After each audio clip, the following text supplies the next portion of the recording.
Sveicināti, mīļie draugi! Šajā video gribu parunāt par to, kas ir ebrejs šodien, vai tā ir dieva tauta, vai tā nav dieva tauta, jo mums ir jābalstās rakstos. Viens ir tas, ka mēs gribam kaut kā romantiski, kaut ko savā izpratnē un saprašanā pasludināt, bet mums ir jāpaliek rakstos, mums ir jāspēj tas, ko mēs pasludinam, argumentēt labās vēsts kontekstā. Tādēļ, ka šodien ir jauna derība un prieka vēsts, kas jums tikusi pasludināta, ir tas Dieva vārds, kas paliek mūžīgi, kā mums tas ir teikts 1. Pētera vēstulē 1.25.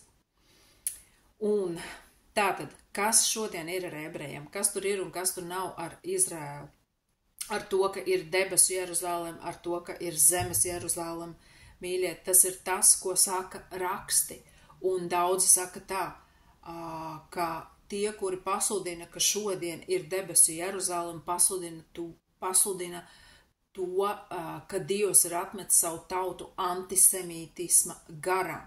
Mīļie, vispirms noskaidrojiet, kas vispār ir antisemītisms, un pēc tam pamatojiet šo savu izteikumu, ar rakstiem, tāpēc, ka tā mēs runāt varam sazin ko, kas tik kuram ienāk prātā. Bet mums svētajos rakstos viss ir skaidri un gaiši pateikts, melns uz baltu uzrakstīts. Diemžēl vai par laimi, bieži vien to saprast var, vai principā pamatā un vienmēr to saprast varam tā, kā tas ir patiesībā, tikai Kristus garā, kurš arī ir patiesības gars, tā kā mums tas ir teikts vēstulēs korintiešiem, ka tur, kur ir tā kunga gars, tur ir brīvība, un runa šeit iet tieši par šo Mūzes bauslības pārklāju, kurš ir pār cilvēku prātiem, ka viņiem neatspīd evaņģēlija gaismu, ka viņi nespēja ieraudzīt Kristu visos rakstos, tā skaitā vecās derības grāmatās. Un tātad, kas tur ir ar ebreju tautu? Gribētos iesākt ar šādu stāstu no evaņģēlijiem. Mēs atceramies, ka bija stāsts, ka kāds kungs uzrīkoja viesības, milzīgu mielastu, un uz šo mielastu viņš bija aicinājis konkrētus cilvēkus, taču neviens no šiem cilvēkiem neieradās. Un tad kungs izsūtīja savus kalpus aicināt uz šo mielastu jebkuru, ko viņi satiktu savā ceļā, visus aicināja uz šo mielastu baudīt sarūpēto cienastu. Un, mīļie, tas ir stāsts tieši par Izraēlu tautu un par mums pagāniem, jo Jēzus nāca pie savējiem, bet savējie viņu nepieņēma. Savējie viņu neatzina par Dieva dēlu miesā nākuši, uzskatot viņu vienkārši par Dievu cilvēku, par pravieti.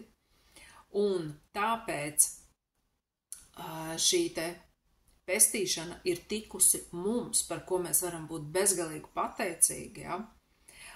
Un tāpēc svētajos rakstos ir teikts, ka pirmie būs pēdējie un pēdējie būs pirmie. Respektīvi pagāni būs pirmie, kuri saņems pestīšanu, un tikai tad, kad būs nācis pilns skaits pagānu pie Kristus, pestīšana nāks par Izraēlu. Līdz šim laikam viņu sirdis ir tikušas nocietinātas. Tā Dievs visus saslēdzot grēkā, visus attaisno.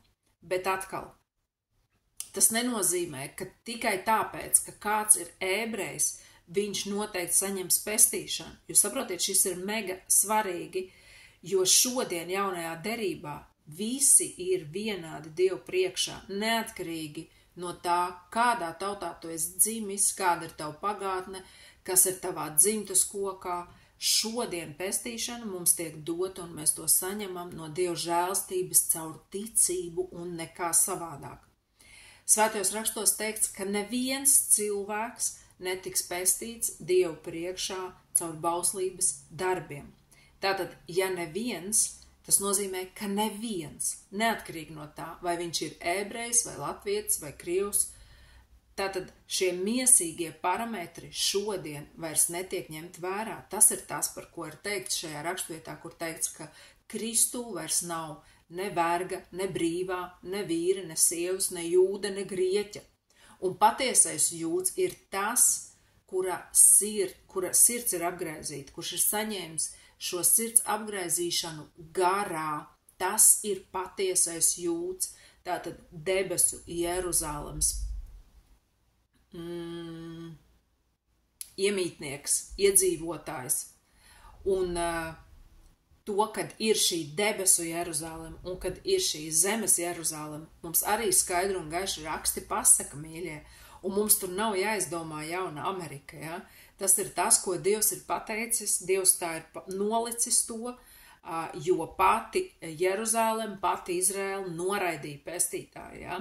Un Jēzus sēdēja kalnu galā un raudāja, Jeruzaleme, Jeruzaleme, es jūs gribēju sapulcināt, kā vistu māti cālīšu zem saviem spārniem, bet jūs negribējāt.